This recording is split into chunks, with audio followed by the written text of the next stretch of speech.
and welcome to a Resolver-sponsored RIMS webinar titled Proving the Value of Your ERM Program. My name is Jimmy, and I'll be the moderator for today. A few notes before we begin. If you have any questions for the presenter during today's session, please submit them by typing in the question box. You can submit them at any time, but we will reserve time at the end of the presentation for Q&A. If we do not have enough time to answer all questions, we will answer them by email after the live session. A copy of the PowerPoint presentation is available under the Handout tab. Now, I'd like to turn today's presentation over to our speakers. Jamie Gahunia, Strategic Product Manager, ERM at Resolver, Brian Link, Managing Director at MobiusOne, and Navin Haharaj, Lead Director at PwC's Canadian ERM Operations. Welcome all. Hi everyone, and thank you for joining Resolver's webinar, Proving the Value of Your ERM Program. The webinar is presented in partnership with RIMS, and I'm here today with two ERM leaders to answer your question I'm sure everyone who's here today struggles with. How do you demonstrate the impact and value of your risk management program? Before we get started, I wanted to introduce myself as moderator for today's session. My name is Jamie Gahunia. I've been involved with many ERM implementation programs myself, especially on the technology side. If anyone hasn't heard of Resolver, we are one of the software providers of the Gartner Magic Quadrant as an integrated risk management solution. So that would include risk, security, business continuity, internal audit, compliance, and IT risk. So there is an interesting statistic from one of the Big Four surveys that concluded that companies in the top 20% of risk maturity generated 3 times the level of the EBITDA as those in the bottom 20%. With that being said, let me introduce our two ERM experts to shed some light on this important topic of value. So first up is Navin. Navin is the lead director of PwC's Canadian ERM Operations. He heads the ERM team across Canada and has over 15 years of experience working with businesses to design and implement risk management, internal audit, business continuity, and compliance programs. Our second speaker is Brian Link. As Jimmy mentioned, he's the managing director of MobiusOne and retired partner of Ernst & Young, where he led ERM, internal audit, regulatory compliance, and fraud prevention programs for Fortune 500 companies, government, and non-profit clients internationally. Okay, so now that we've got introductions out of the way, let's get started. So the first question to our panelists actually is to you, Brian, first up. In your opinion, what is the biggest challenge of ERM today? Yeah, that's a good question. I mean, I've been involved in many ERM implementations and programs, and some at the outset, some mid-flight, some that were on life support. And one thing I've noticed is that there tends to be a 3-year life cycle where an enthusiastic champion comes in, starts the program, often from internal audit, and there's an initial flurry of activity and some great outputs. There are risk registers and heat maps and so forth, and then that's seen as sort of the completion of the process rather than what it really is, which is the beginning, the basis by which you then make decisions around what to do. And so I think that getting that executive sponsorship up front is critically important. Embedding it in strategic planning and budgeting and forecasting and so forth helps to make it stick and helps to generate some of that value. And what about yourself, Navin? Yeah, I would sort of echo some of those sentiments. One of the other things that I would say in terms of the challenges for ERM is basically sort of keeping it going once. So the continuous sustainability of the program, so keeping it running. The other one I would suggest is probably what I've seen is alignment with strategy. Often you see a lot of ERM programs being started or initiated at the request of the board, at the request of the CEO, or as a result of something that has happened to the organization. And there is not that really explicit link with the strategy goals and objectives of the organization. So that is one challenge that I see. Another one is really the engagement, support, and buy-in for the program. As Brian said, obviously, when something starts out, it's brand new, it's fresh. it's the latest thing on the block. So a lot of people jump on it, but after about year 2, year 3, or year 4, the interest begins to die down. So keeping it going, keeping it sustainable, the alignment with strategy, and eventually measuring the value. Right? How can I quantify, how can I demonstrate the value of a program that is supposed to eliminate or mitigate the bad things from happening in the first place? So if something bad does not happen, how can I prove the value that what I have put in has actually helped to mitigate something that has not yet occurred? So I'll leave it at that. Okay. So you mentioned value a lot. With those challenges in mind, though, many organizations struggle with actually tying a tangible value to ERM. It's often described in abstract. Question for you, Navin, can we actually measure the effectiveness of ERM? And if so, can you share what some of the performance indicators we should be looking at? Yeah. So a question. The response to that, I would say, absolutely is. We can measure it. The caveat is with that is that it depends on where you are. And let me share some of the things that I mean by that and some of the metrics, and you guys can probably get an idea. So some of the things that we can use to measure risk and the performance of a program is around determining the total cost of risk.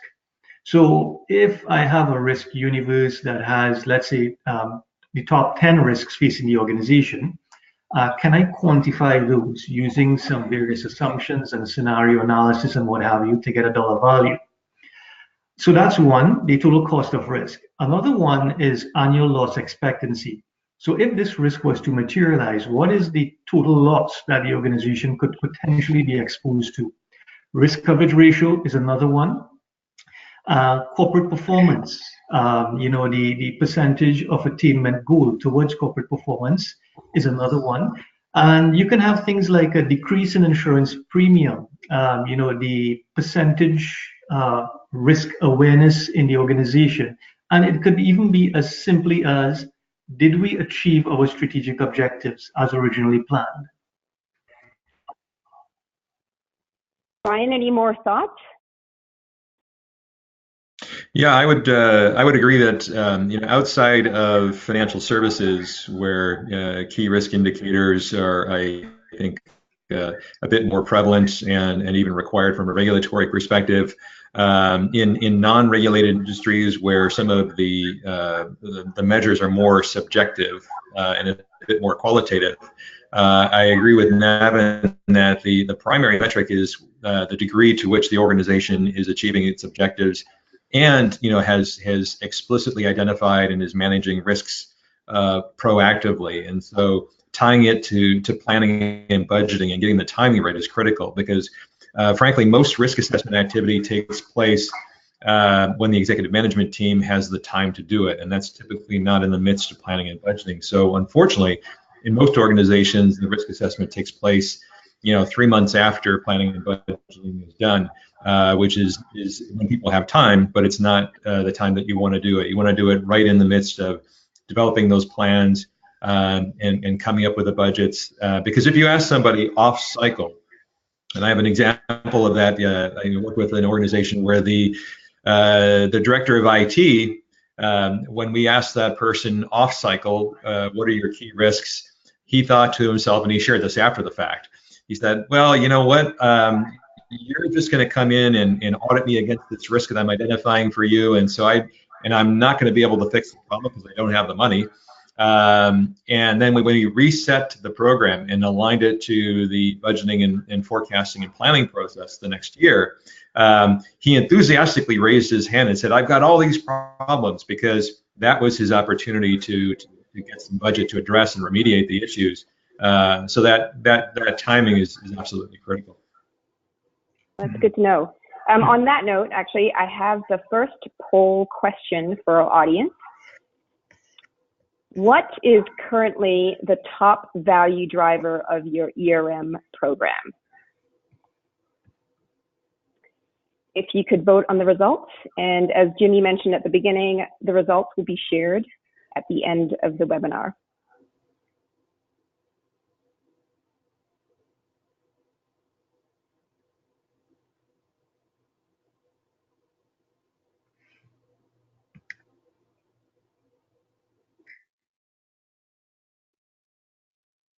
Brian, are you able to comment on these results? Is it as expected?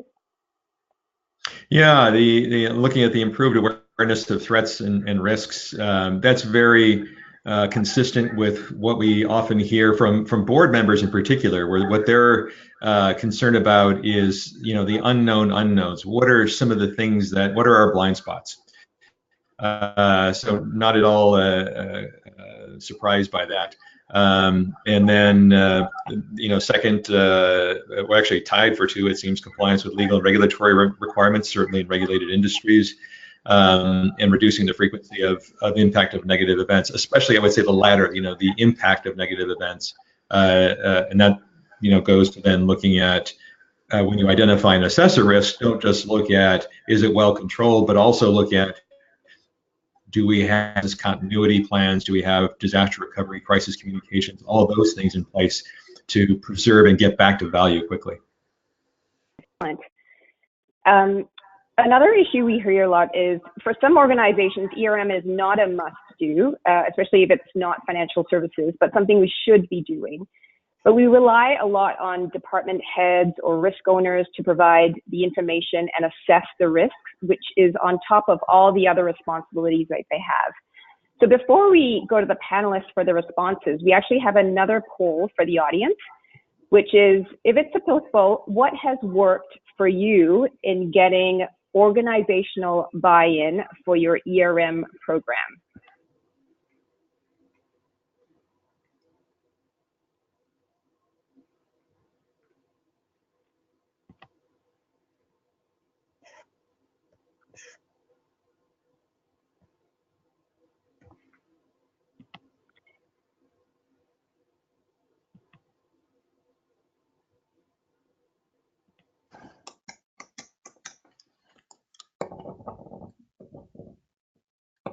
Navin, perhaps you want to comment on the results that you see? No, excellent. We would love to. I love the second one, getting the executive buy-in to from the top. I think that's imperative. I mean, you need to have the support, engagement, and buy-in from the top of the organization for ERM to be a success. You need to have that champion at the executive level, probably the president, CEO as well, and that individual who actually goes to the board of directors or the audit finance risk committee to present these materials. You need to have that sort of champion, that leader, and that person that supports this program at the top. So definitely, the individual relationships is another key one. I think, listen, to be frank and open, we can have the best processes, we can have the best methodologies and concepts, the best looking graphs and charts. But if we don't have the trust and the engagement of the folks across the organization, we essentially have nothing. If we don't have people that are willing to step up to provide risks or information around new and emerging risks, status of risks, or you have folks that are telling you what you would like to hear, then you're not getting the real information. And one of the easiest ways to sort of build that or get that is by creating relationships. So walking the halls, talking to people, grabbing a coffee, trying to find out what people are working on and how you can get into some of those initiatives, projects, not from a risk identification perspective, but how can I help you achieve what you are trying to achieve? And you need to show that value proposition. What is it that you bring to the table? And, making it mandatory is one that we tend to shy away from. We do not really try to force risk on individuals. That is definitely one we would like people to naturally take up. And making the process more effective, absolutely. A firm believer in keeping it concise, keeping it simple. You focus on the key things, and that way you can touch what are the actual variables that are preventing the organization from achieving its objectives. So absolutely, I would say nail on the head. Well done. Excellent. Navin, you touched on this earlier, but sometimes we see ERM programs that start off really strong and then lose momentum over time. So maybe you can elaborate on that, Navin. What are some examples where you have seen where organizations were effectively able to drive sustainable value beyond the first 2 to 3 years. Mm-hmm. What do the top performers do really well, and how do they differ from those that fail? Yeah. So again, another great question. I would say continuous evolution. That is one of the key parameters in terms of keeping a program sustainable.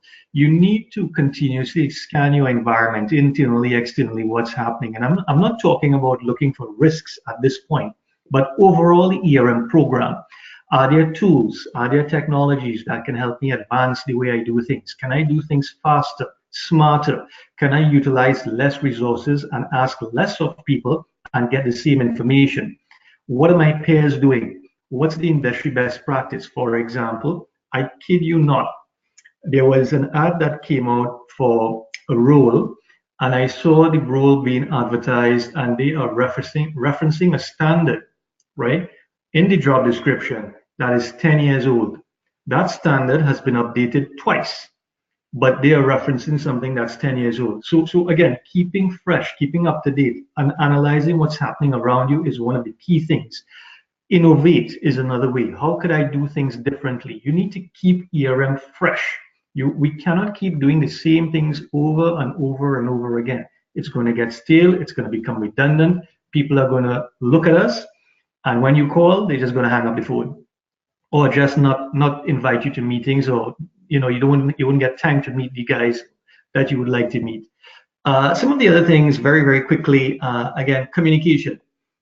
Like I've seen organizations that really have an excellent ERM program, really push the ERM communication. So whether it be posters, on your notice board, you have things around the risk. Every month you have sort of a poster or a challenge. What's a new and emerging risk? You have your intranet site that's up, that's fresh with information. You keep it relevant, and you report on relevant facts and information that are pertinent to the organization. You align with other assurance functions. So risk by itself cannot stand on its own.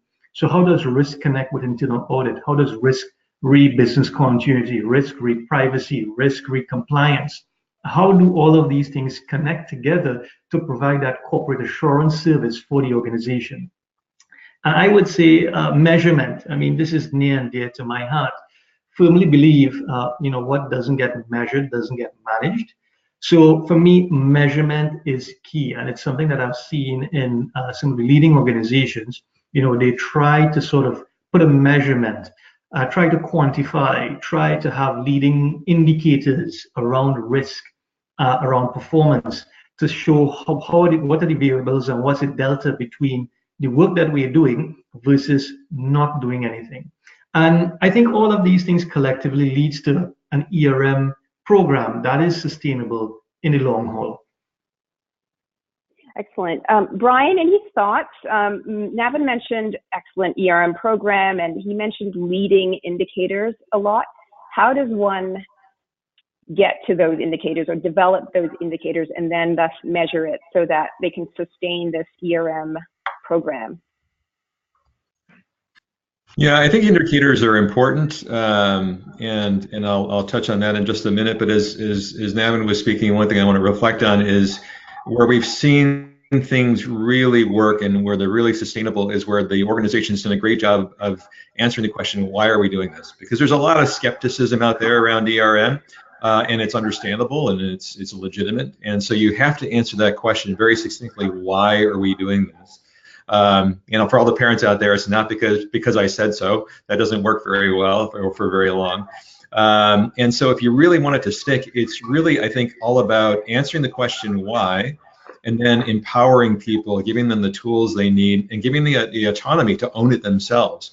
So it becomes part of the fabric of the business, not something that's imposed, but something that just becomes part of the fiber of how they get things done. Because, as important as the things that could go wrong, the risks, the more importantly, the things that must go right. And so that's what really gets people, I think, engaged. In terms of how you then measure it, I think that KRIs are important, but also getting some of the fundamentals important. Again, a quick example there. A very common approach, and it's in most of the standards, is multiply impact times likelihood to come up with a risk score and a ranking. And invariably, the risks that could sink the ship are very low probability risks. And so they might have a very high impact score, but very, very low risk likelihood score. So they end up dropping off the radar. And I've seen time and time again, those are the ones that end up being catastrophic to the organization. We had one where there was a risk of a flood within a major manufacturing facility, and very, very low risk. It was a 1 in 100-year flood, and they just had one 10 years ago. So they're thinking somewhat naively, well, we're not going to have another one for another 90 years. But then it happened 2 years later, put the whole plant underwater, and could have put the whole organization out of business. But fortunately, they were able to identify some outside manufacturing capability to compensate. But I put a big warning sign around that one. It's not a KRI. It's something actually much more pervasive, which is instead of impact and likelihood, maybe look at inherent impact and control effectiveness to help inform what those responsive actions should be. Okay, excellent. So let's actually switch to the board for a second. So since the risk is overseen by the board, what is the most important thing for the board to know? And Brian, this question is for you. How do we get them to pay more attention? Is a heat map with a list of top risks good enough? Or why or why not? Yeah. So most boards, either because of listing standards or their own charters, they have a fiduciary responsibility for risk management oversight, and that I think incorporates two dimensions. One is giving them the capability to know what are the top risks, the ones that really matter, not getting away from what I call enterprise list management, where they have enough things in their board packs to review. You really need to give them something succinct. So these are, let's say the top 10 or 20 risks of the organization max, and give them a simple view of what's the risk, who owns it, how has it been assessed, and then most importantly, and I can't emphasize this enough, the assessment is just at the beginning. From there, you have to then say, what do we need based upon this assessment? Do we need independent assurance? Do we need some remediation? Can these lower level risks be applied toward a controlled self-assessment program, that sort of thing. And the second dimension that they need is a sense of comfort that the risk management program itself is well designed and operating well. So that's the second dimension. One is knowing what the key risks are, and secondly, knowing that the program that's in place is designed and operating effectively. And that's where they can turn to internal audit or to an external party to say, hey, we'd like to have a review to make sure, since we're relying upon this, to let us know as a board what these key risks are, that it's really designed and operating well. And that's where, looking at the frameworks that are out there, be it ISO 31000 or the new COSO ERM framework, come into play, because then you can measure it against something. And I think the new COSO ERM standard is excellent in that it ties things explicitly to strategy, as we talked about quite a bit, and really gives you a sense of what should you look for in a sort of leading practice ERM program. Okay, excellent. Navin, before you respond, I'd like to ask the audience a poll question, which is, how much time does your board spend talking about risk management?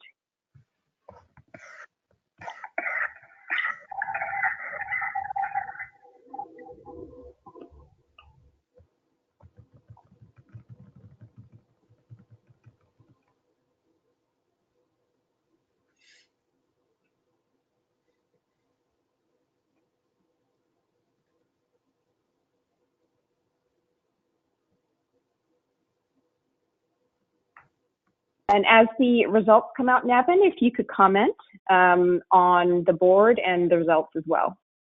Okay, sure. So probably let me answer the question first of all, in terms of what are some of the things that the board should be looking at. So for me, when I look at the board of directors, what they should be looking at, some of the key things that come to mind, it's the reporting. So am I getting the right information at the right time that allows me to make risk-informed decisions? So that's one part of it. The other part of it is if a risk is bubbling up in this area, what are the other potential things that could be impacted across the organization? And then measurement. How do I know that a high risk is actually a high risk? I can probably accept a certain level of risk beyond a certain threshold, and that can be fine for me if I am actively pursuing an opportunity, as an example. So for me, the board needs to understand what are the risks facing the organization, what strategies could potentially be impacted, and what are we doing about it. I think Brian mentioned what are the unknown unknowns, which is also like the black swans. So that is also a key piece. For me, it's also their roles and responsibilities around risk management, in addition to what I just mentioned, as well as I think one of the critical pieces is actually getting a handle on what is the maximum tolerable limit of risk that we as an organization, that we as a board is willing to accept in the pursuit of our goals and objectives. So the risk appetite and risk tolerance and all of this good stuff, I think is a fundamental piece of the board's oversight role, as well as their insight role in terms of guiding the organization towards achieving what it has set out to achieve. So in terms of the results, less than 10 minutes, it's embedded in every meeting. So this is some of the things that we actually see. Basically, every quarter, you report to the board on your risk management or enterprise risk management efforts. And usually it is between 5 and 10 minutes. It's a fun thing because I often say to my ERM folks or executives who lead ERM or directors, what are you going to tell the board that they would have not already heard in 5 to 10 minutes that you have? Meaning, if you are probably second, third in line, probably the audit group has come before you, the compliance group, the privacy guy has spoken. What is it that you actually going to tell the board that they would have not already heard, whether it be the IT security team, what have you, talking about cybersecurity? So in that 5 to 10 minutes, you need to position yourself and your report towards the organization achieving what it is set out to achieve. What are the big ticket items that we need to worry about? And what are we doing about them? What are the potential things coming down the pipeline that could impact us? And what is our state of readiness in terms of being able to respond, recover, and ensure we have a normal running organization that allows us to continue to operate as a going concern? By extension, helping us to achieve our objectives continuously, as well as exploit any opportunities that come down the pipeline. Excellent. So actually, this is a question for you, Brian. So you mentioned the unknown unknowns. So it is often difficult for risk managers to figure out what we don't know. So we want to avoid being on the news, breaking the trust of our customers, and subsequently taking a hit on the bottom line. We need to understand our blind spots, but how do we do that? Brian, can you share any strategies with us? Sure. I think your greatest asset in that regard are the folks that are out there in the field, that are at the coalface, so to speak, because they're typically seeing, hearing, sensing the issues that are percolating up, be it at a macro level in terms of the industry or customer issues, product issues, etc. So the key thing is giving them not only the incentive and motivation to give that feedback up to ideally their direct, their managers, and let it filter up. But in some cases, understandably, there's a fear of bad news. You don't want to be the messenger, and you don't want to shoot the messenger of that bad news. And so sometimes management can be blockers of that information getting back to the board. So there are two dimensions to it. One is having an open culture that really does truly foster and encourage sharing of that information up through management up to the board.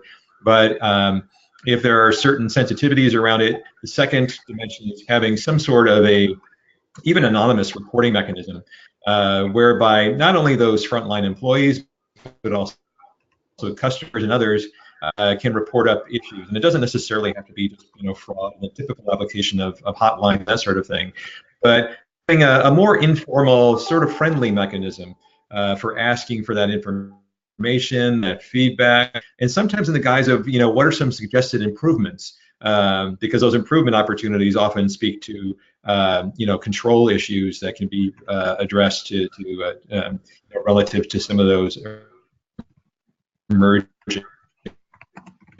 that about. Okay, excellent. And Navin, what are your thoughts on the topic of blind spots and managing them? Yeah, I think this is a great one. I think earlier when I referenced what is it that you're going to tell the board in that 5-10 minutes that they would have not already heard, I think this is one way that you can definitely capitalize and use that time effectively. And let me just give you a stat here. We recently conducted a study, and out of roughly 300 senior executives globally, 73% of the executives believe that within the next 3 years, their organization will be impacted by a major event. So 73% of almost 300 senior executives globally believe that their organization is going to be impacted by a major event. Now, off of this 73%, only 25% indicated that they have systems in place to identify and mitigate such events. So here you have a scenario, and these are leading global companies. So here you have a scenario where the movers and shakers in the business world are telling us that, hey, we know within the next 3 years something is going to hit us, but we are not that yet prepared, able to respond, able to identify, assess, or put action plans in place. And worse yet, be in a position to measure and monitor and report on those things. So for me, when I look at how do we figure out what we don't know, right? There are a couple of things that we can definitely do to get that ball rolling and get that sort of those risks out in the open. Some of the things that we have often used, things like scenario analysis.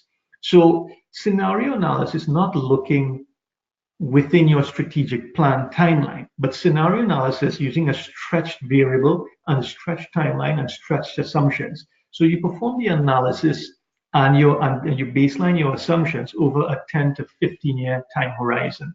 That gives you sort of a nice line of sight over the next 2 or 3 strategic plan cycles. What are the potential things that could come down the pipeline and impact the organization? Another thing that we often do, and it might sound funny, but it's actually called black swan hunting.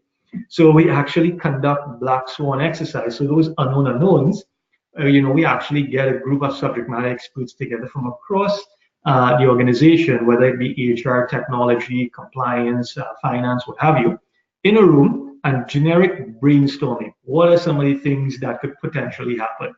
And really looking at those things that are way out there. Another thing that we do is data mining. Quite often for organizations, a lot of the risks that you potentially are exposed to are inherent within your own processes, whether it be your mailroom operations versus your technology operations versus the way you hand over projects, your third-party vendor relationship, that management system. A lot of things are really within the processes that you currently have. So data mining exercises, looking at your data, doing some data mining, categorizing your data, filtering it, and telling a story, letting your data tell you a story of what's truly happening within your organization. And you don't need to do this. I don't want to scare anyone here, but you don't need to do this for your entire organization as a whole. You can start in bite-sized chunks. So for example, look at your customer service data. Look at your social media indices. Look at your employee relations, labor turnover. What is the data telling you? And you can start there. Some of the other things I think Brian hit on, mechanisms that enables risk identification. So you have those governance systems across the organization that allows people to identify anything that's new and emerging. And again, without the fear of repercussions. You want people to be free and open to highlight and raise things without being persecuted or without a finger being pointed. Peer comparison. That's another nice one. You can look at what other organizations within your sphere of operations, what they are doing. And one of the other things that we've seen, and this is quite nifty, I'm not sure the audience might be aware, but I'm sure definitely most people will or should be futurists. There are a bunch of folks that actually look out 20, 50 years out, and they look at society as a whole. What is, for example, what will the city of Toronto look like in 50 years? What will be the transportation infrastructure? What are the housing accommodations? How is banking going to be look like in 50 years? How would we travel? So there are a number of variables that these guys look at, and they are called futurists. And we often leverage those insights and reports in doing this sort of analysis. What could potentially go wrong? And again, this goes hand in hand with that long-term forecasting that I mentioned. Anyway, I can go on and on about this topic, but let me stop there. Over to you, Jimmy. Excellent. Yeah, no, excellent. Thanks, Navin. So next question for our panelists is, many organizations have yet to use leverage technology for their ERM program. Why do you think that is? Maybe I'll give it to Navin. Sure. I think this is a great one as well. And some of the things that we often see is the fear of change. Often what we've heard is that I have done this 5, 10, 15 years just like this. I've been using my Excel, PowerPoint, Word. It has worked fine. Why do I need to change, right? So there is that fear. The other one is potential cost and complexity. Believe it or not, a lot of folks still think that technology, risk technology, GRC tools are overly complex beasts, and they cost a ton of money, and they are quite intensive in terms of the effort required to get these things up and running. So that's also something that's been raised as a potential hindrance. Another one, and quite interestingly, is access to information. So, and it depends on this one, where you are, what type of business you're operating in, and your governing mechanisms, and what bodies have oversight over your operation. But access to information really speaks to the fear internally within the organization of sharing too much. If the IT guy tells the finance guy that these are some of the things that we might potentially be exposed to, will the finance guy talk to the insurance guy, and our insurance premium will go up, and then the insurance guy and the CEO will come to me to ask me what's going on in the IT, why we don't have controls in place. Now, in some cases, this is exactly what we want, right? To identify and highlight these areas. But in some cases, the individuals that have the charge for ERM functions in some organizations, not all, are actually fearful of sharing too much. And the last one, and I'll just bundle the last two together. The last one is the value cannot be measured, right? So measuring the value. So I put a technology tool, a GRC tool in place. It costs me X amount of dollars. What's the value add? How can I quantify the value add to the organization? Right? And finally, with that, privacy, right? Will this expose me? Where is my data going to be housed? Is it going to be in the US? The USMACA rules right now, the new NAFTA, they have special privacy-related context information in there, where data can be housed, who sees it, who accesses it, GDPR. It just opens up a huge box where people, they get a little bit nervous, and they get concerned that by going down this road and with technology and GRC tools, we tend to expose ourselves to too much risk. Absolutely. So on that note, Navin, sorry to cut you off, we have our final poll question, which is, what tools are you currently using for your ERM program?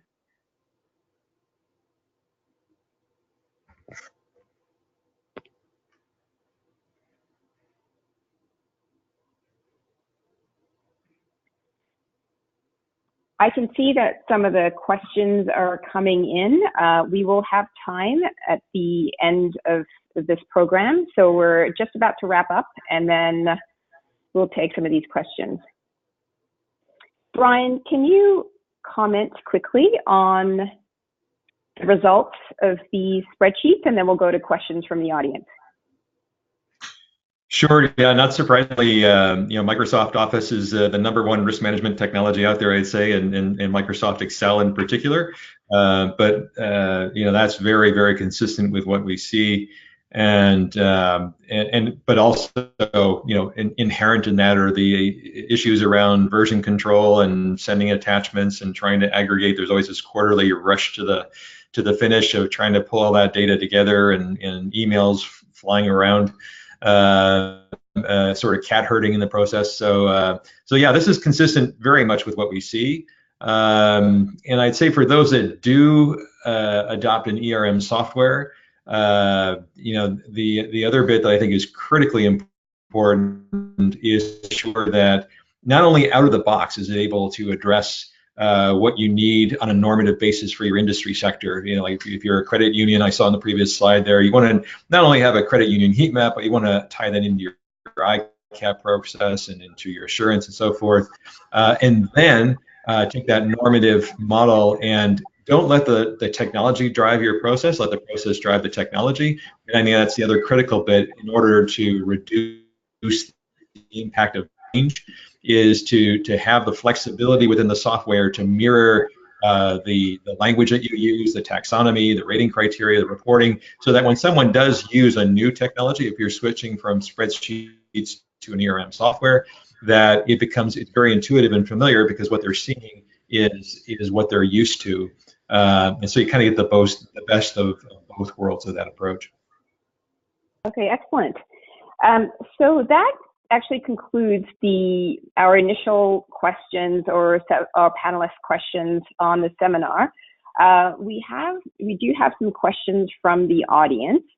The first one I'm going to give to you, Brian, and that is, how does budget allocation work in the whole risk process? So how do you involve risk in budget allocation? Mm-hmm, mm-hmm. Well, I think in terms of planning, budgeting, forecasting, and so forth, once the strategic objectives of the organization and targets and so forth have been set, and usually it's in a draft form during the planning process, that's the time to say, okay, what could go wrong, and what are those associated risks? And if using the IT example that I gave earlier around IT infrastructure falling apart, but not wanting to reveal that off cycle, when you do it during the planning cycle, you'll get the key folks in the room engaged to say, what could go wrong, and do we need a budget to remediate that control deficiency that we have, or do we want to get more aggressive around taking risks, and therefore spend more money, be it in risk transfer or likely enhanced control or risk management processes, so that we can go even faster. So that's another dimension. But I say the more typical is to say, all right, now that we identified where we want to go, what could go wrong, let's allocate the budgets accordingly. People are much more forthcoming and honest, and if you ask them what risks are, if they know that they then might get the budget to help address it. Got you. Another question, and this is for you, Navin, you're the measurement guy. Are there statistics that show how companies that have implemented either mature ERM programs perform? How do they perform versus their peers? For example, like stock performance, sustainable growth, etc. Right. So there are certain metrics that are published that can be looked at to draw sort of a comparison between one organization and another. In terms of specific risk metrics, I have not yet seen that. Now, one can infer that your net income, for example, has a direct correlation to the management of risks that the organization faces. In that, if it is that we are managing risks and we are reducing the impact, or we are potentially eliminating risks altogether, then we are able to achieve our objectives or performance goals and targets and realize our net income. Another one that people often look at is data breaches or privacy breaches. That's another metric that can be used across the board. And what that essentially means is that you have effective risk governance, compliance, and privacy measures in place that allows you to secure and protect the organization's interests. Another metric that we often see as well is downtime. So it's called like SAIDI and SAFI, the system average duration frequency and system average duration index, meaning how often do your technology systems go down, and then how frequent are those systems down. Again, all around the management, assessment, identification of technology risks, and putting action plans in place to mitigate that. And a final one that I can toss out there is also your reputation quotient. So your reputation quotient is sort of a baseline of your social media indices, whether it be social media index, media tone and team, your internal employee surveys, and all of that collectively comes together to define your reputation quotient, which has a direct correlation to the exposures of brand and reputation risk, your employee engagement, satisfaction, retention, recruitment. So all of those things together sort of factor into that reputation quotient. So those are some of the measures at a first blush that I can say organizations can look at generically, irrespective of industry sector, to compare performance against one another from a risk perspective. Okay, excellent.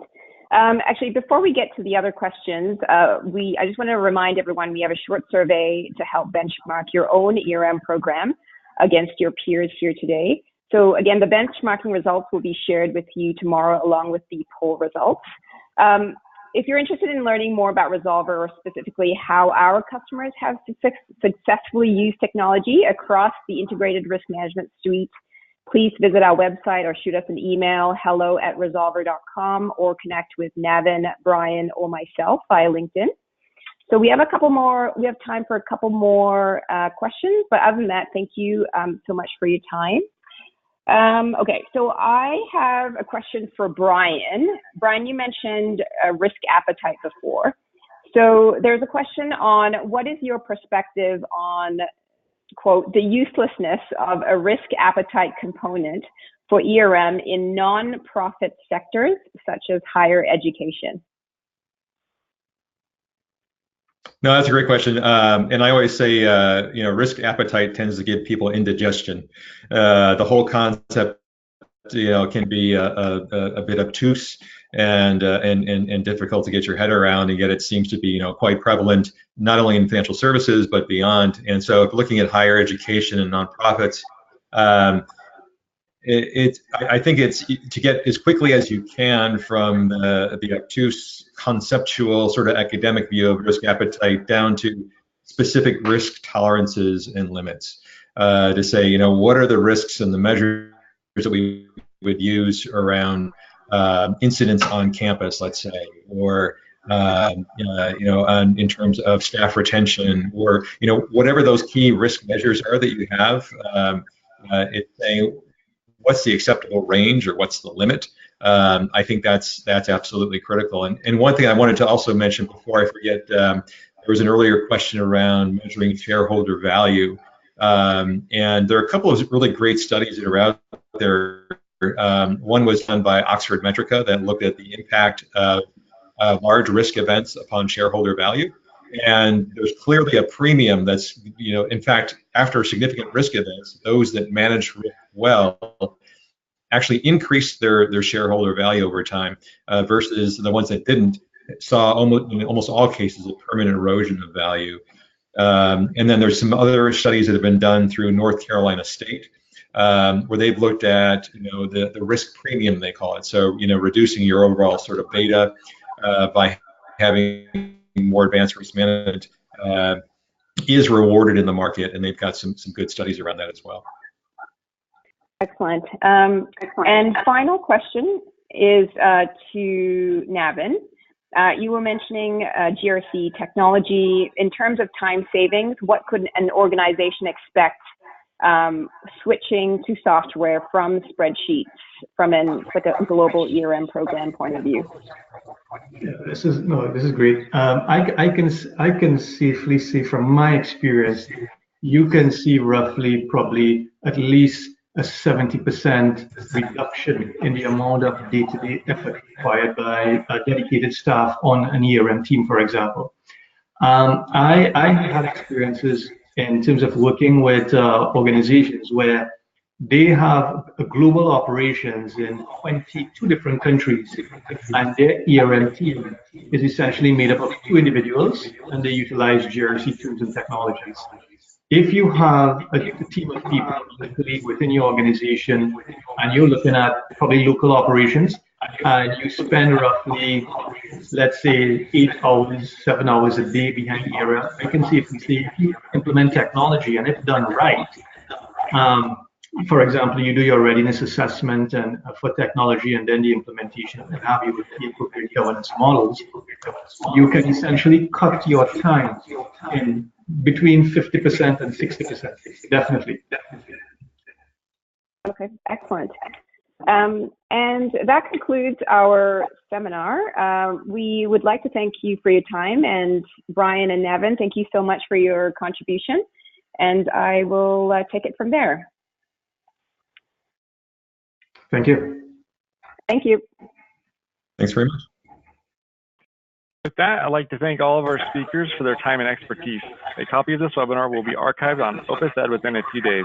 Thank you and have a great day.